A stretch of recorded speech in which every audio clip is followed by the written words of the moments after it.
الحكومه يجب ان تقوم بشغلها كتقوم به، وخصها تقوم به وخصها تستمر تقوم به، وانتم وظيفتكم كصحفيين تقولوا لنا هذا الكلام هذا، وحنا خص الصدر ديالنا يكون رحب ونتفاعلوا مع الاسئله ديالكم. انا عندي في الحقيقه سؤال ورساله سيد الوزير.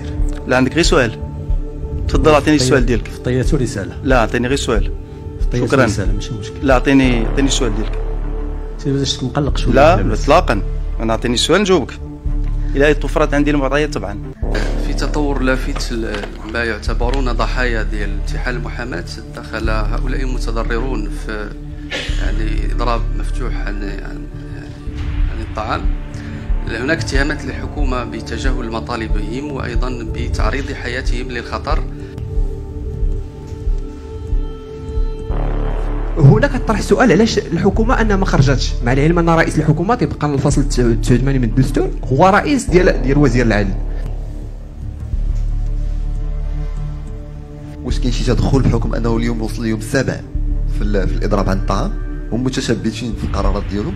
واش الحكومه تقدر تاخذ شي قرار حاليا ولا شي واحد من الحكومه يقدر ينزل عندهم يشوفوا المطالب ديالهم؟ شكرا لكم.